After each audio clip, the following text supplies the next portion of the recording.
Hello everyone, আশা করি আপনারা সকলে ভালো আছেন। আপনাদের সকলকে স্বাগত আমাদের ইউটিউব চ্যানেল His247 এর মধ্যে।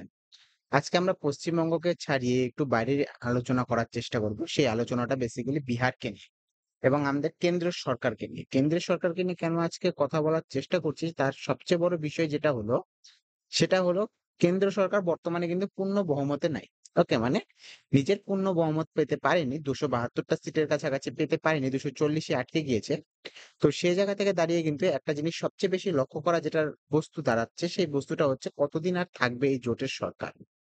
জোট বলতে যেটা আমরা বলছি নানির সরকার অর্থাৎ নীতিশ এবং নাইডুর সরকার এবং নীতিশ নাইডুকে ছাড়াও যে ব্যক্তিটা খুব বড় পরিমাণে কিন্তু আমাদের দেখতে পাচ্ছি যে এনডিএ জোটের কিন্তু খুব কাছের হয়ে রয়েছে সেটা হচ্ছে চিরাগ পাসওয়ান।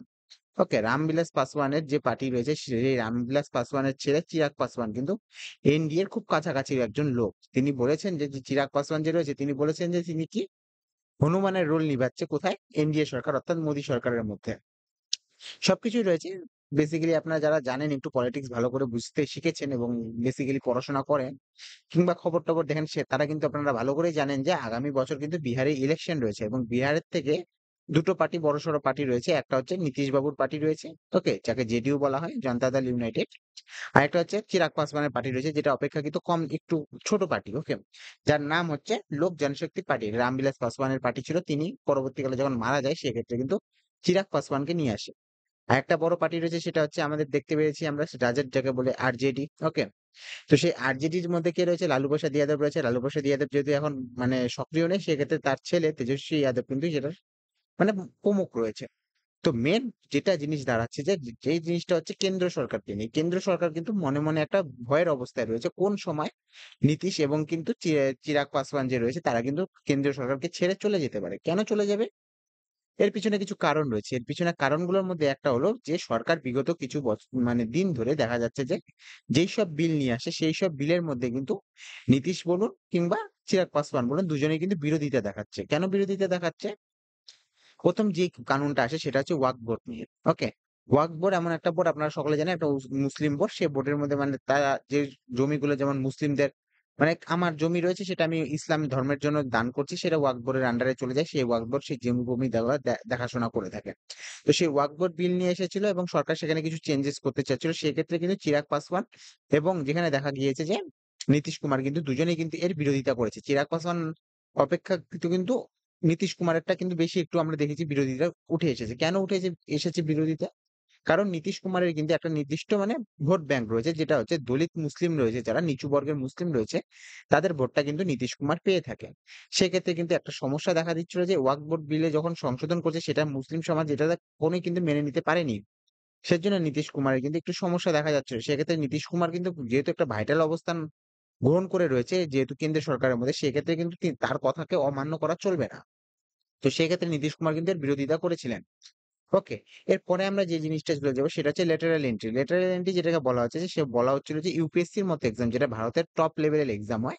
সেই ইউপিএসসির মতো এক্সামের মধ্যে বলা হচ্ছিল যে কি করবে সরকার ডাইরেক্ট প্রাইভেট সেক্টর থেকে লোক বসাবে। যেখানে কোনো হচ্ছে কাস্ট বেস এ হবে না কিংবা যেকোনোভাবে যেটা আমাদের রয়েছে সংরক্ষিত সিট যেমন এসসি, এসটির জন্য যে সংরক্ষিত সিট রয়েছে সেখানে এসসি, এসটি হবে না। মানে ডাইরেক্ট ভর্তি হবে সেটা হচ্ছে একদম উপর লেভেলে। মানে যেটাকে বলা হচ্ছে ডেপুটি সেক্রেটারি লেভেলে যেটা হবে জয়েন্ট সেক্রেটারি, ডেপুটি সেক্রেটারি ওই লেভেলে কিন্তু ভর্তি করা হবে। বাইরে থেকে লোক এনে প্রাইভেট সেক্টরের থেকে।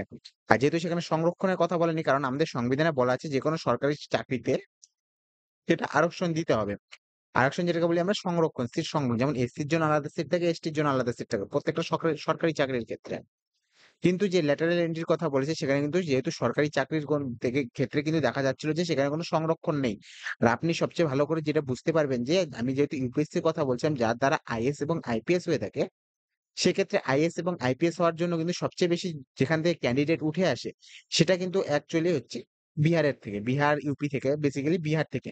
প্রতি বছর কিন্তু ১০০ থেকে ১৫০ জন ক্যান্ডিডেট কিন্তু বিহারের হয়ে থাকে। সুতরাং বিহারের একটা ভোট ব্যাংক রয়েছে। এবার চিরাগ পাসওয়ান সেটা কখনোই মেনে নিতে পারে না। কারণ যদি বিহার সরকারও যদি এটাকে সমর্থন করে দেয় সেখানে যে তার যে মানে সেখানকার ছেলেপেলেরা রয়েছে কারণ বিহারের বেশিরভাগ ছেলেপেলে কিন্তু ইউপিএসসির জন্য পড়াশোনা করে থাকে। সেক্ষেত্রে একটা ভোট কিন্তু কাটার একটা সম্ভাবনা দেখা দিয়েছে। এবার নেক্সট জিনিসে আমরা যেটা যাচ্ছি, নেক্সট জিনিস যেটা রয়েছে সেটা হচ্ছে জাতিগত জনগণনা। এবার জাতিগত জনগণনায় দেখা গিয়েছে যে কংগ্রেস এটাকে নিয়ে প্রচুর লাফালাফি করেছে। এবার কংগ্রেস যেটা নিয়ে লাফালাফি করবে বিজেপি এটা কখনোই মেনে নেবে না। আর বিজেপি কিন্তু এই হচ্ছে যে জাতিগত জনগণনা রয়েছে সেটার কিন্তু বিরুদ্ধে রয়েছে। আর এমন কি হয়েছে যে নীতিশ কুমারও কিন্তু এত হচ্ছে জাতিগত জনগণনা কিন্তু বিহারে করে ফেলেছে। এবার সমস্যা যেটা হচ্ছে যে আমাদের যে এনডিএ সরকার যেটা রয়েছে, এনডিএ সরকারের নীতিশ কুমার একটা শক্তমুক্ত একটা হাত রয়েছে এবং দেখা যাচ্ছে যে যখন নীতিশ কুমার বলেছে যে জাতিগত জনগণনা হবে কিন্তু কেন্দ্র সরকার এটা মানতে চাচ্ছে না। এবার চিরাগ পাসওয়ানও মাঝখান থেকে কি করেছে যে সেও বলে দিয়েছে যে জাতিগত জনগণনা হবেই। আর সেও এটাকে সমর্থন করছে। এবার কেন্দ্র সরকার কিন্তু এটা রেগে রয়েছে। যেহেতু কেন্দ্র সরকার এটার কিন্তু বিরোধিতা করে আসছে। কিন্তু কেন্দ্র সরকার বলছে কিন্তু এই যে জাতিগত জনগণনার দরকার নেই। আমরা নরমাল জনগণনা করব। জাতিগত জনগণনার দরকার নেই।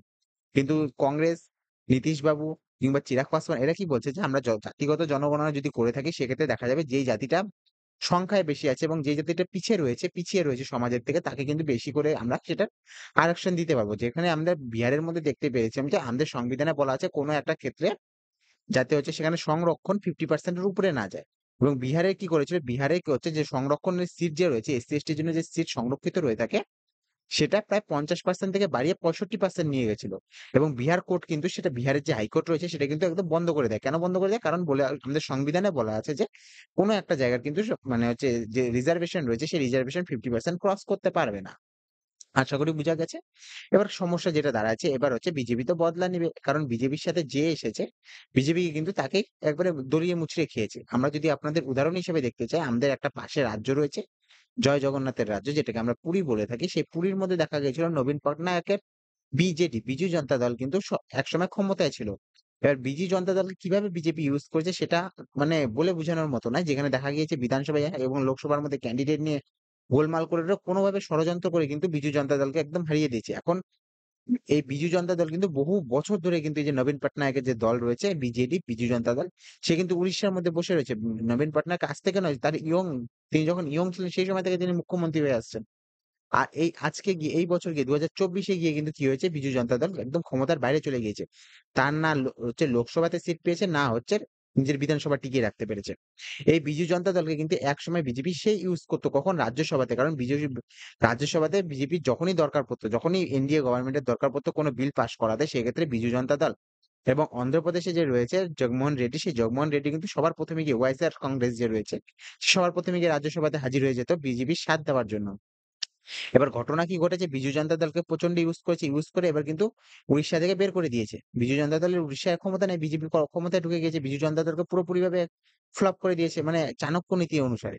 এবং সেকেন্ড যেই দলটার হচ্ছে রাজ্যসভাতে বিজেপিকে মানে সাহায্য করতে এত বছর ধরে সাহায্য করে আসে সেটা হচ্ছে ওয়াইএসআর কংগ্রেস। জগনমোহন রেড্ডি। এবার জগনমোহন রেড্ডির বিপক্ষে কে ছিল? বিপক্ষে ছিল টিডিপি, চন্দ্রবাবু নাইডু। এবার চন্দ্রবাবু নাইডু যেহেতু বিধানসভায় উঠে এসেছে এবার বিজেপির যেহেতু অ্যালায়েন্স রয়েছে চন্দ্রবাবু নাইডুর সাথে সেই জন্য জগনমোহন রেড্ডিকে এখন বাইরে বের করে দিয়েছে। এই জগনমোহন রেড্ডি এবং হচ্ছে বিজু জনতা দল দুটোকেই কিন্তু বিজেপি পুরোপুরিভাবে ইউজ করেছে। রাজনীতিতে এমনভাবে ইউজ করেছে যে মানে বলার মতো না। রাজ্যসভাতে প্রত্যেকটা বিল পাস করার জন্য কিন্তু এদেরকে সাহায্য নেওয়া হয়েছে। আপনার মনে আছে যখন কাশ্মীরের ৩৭০ কিন্তু হাঁটানো হচ্ছিল সেই সময় কিন্তু দেখা গিয়েছিল যে সেই সময় যে সবার ১ম এ সেই বিলটা ইন্ট্রোডিউস হয় রাজ্যসভাতে। ১ম এ রাজ্যসভায় পাস হয় যাতে লোকসভায় পাস হয়। কারণ একটা বিল পাস করতে গেলে সেটা রাজ্যসভা, লোকসভা ২ জায়গায় পাস করতে হবে। এক্সেপ্ট মানি বিল যেটা মানি বিলের ক্ষেত্রে একটা সমস্যা মানে লোকসভাতে পাস হয়, রাজ্যসভাতে এর কোনো মানে দেখা যায় না। ওকে?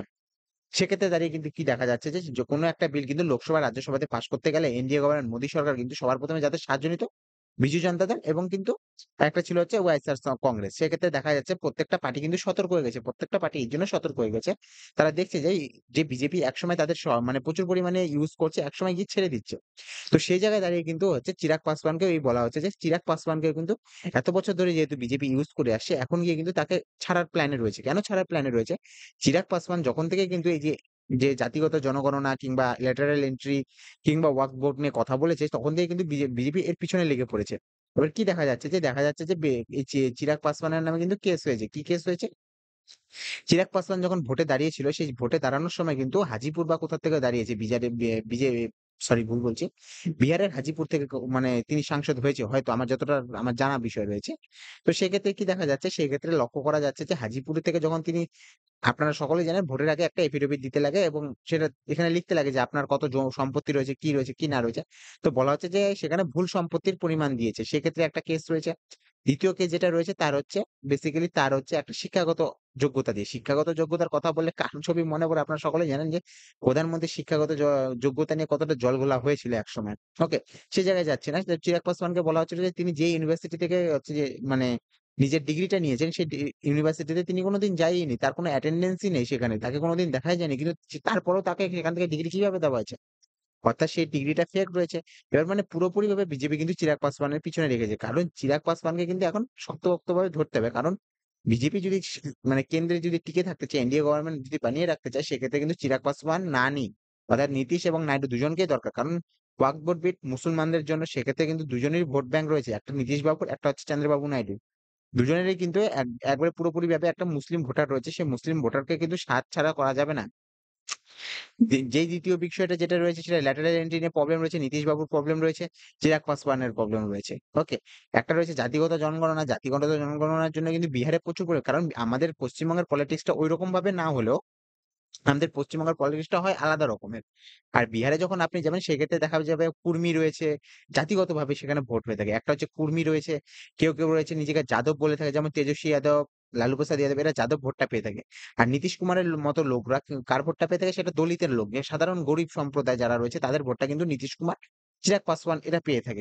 এছাড়া যে মুসলিম ভোট রয়েছে সেই মুসলিম ভোটের কিছু অংশ মুসলিমদের মধ্যে অনেক ভাগ রয়েছে। সেই মুসলিমদের মধ্যে ভাগে বিভিন্নভাবে বিভক্ত। জাতিটা বিভিন্নভাবে বিভক্ত। যাদবকে ভোট দিবে। মানে ব্রাহ্মণকে ভোট দিবে। মিশ্রা রয়েছে, বিভিন্ন জাতি যারা রয়েছে যেটা ইউপি, বিহারে আমরা লক্ষ্য করতে থাকি। তারা তাকে ভোট দিবে। বাকিরা আলাদা জনকে ভোট দিবে। মানে একটা জাত বেসে কিন্তু একটা পলিটিক্স রয়েছে। এরজন্য দেখবেন যে বিহার, ইউপির মতো জায়গাতে কিন্তু অত উন্নত হয়নি। আমাদের ইউপিকে যতটা উন্নতভাবে দেখানো হয়, আপনি যদি কোনদিন ইউপিতে গিয়ে দেখে থাকেন, সেক্ষেত্রে কিন্তু আপনি ইউপিকে ওইভাবে দেখতে পারবেন না। সেজন্য আমরা বলছি যে সেইখানে দাঁড়িয়ে কিন্তু একটা সমস্যার সৃষ্টি হবে। আর চিরাগ পাসওয়ানের পিছনে যেভাবে বিজেপি পড়ে গিয়েছে তো দেখা যাবে ভবিষ্যতে বিজেপি কতদূর টিকতে পারে। টিকতে পারাটাই মেইন ব্যাপার আমাদের যা আমরা দেখতে পাচ্ছি সেই জায়গায় দাঁড়িয়ে কিন্তু আমরা দেখব যে কতদিন এই সরকার টিকতে পারে। তো আজকে এতটুকুই রাখবো। অন্যদিন আমরা আরো বেশি আলোচনা করব। এই বিষয়টা নিয়ে আলোচনা করার ছিল। আশা করি আপনাদের সাথে আবার দেখা হবে। Have a good day. Bye, by.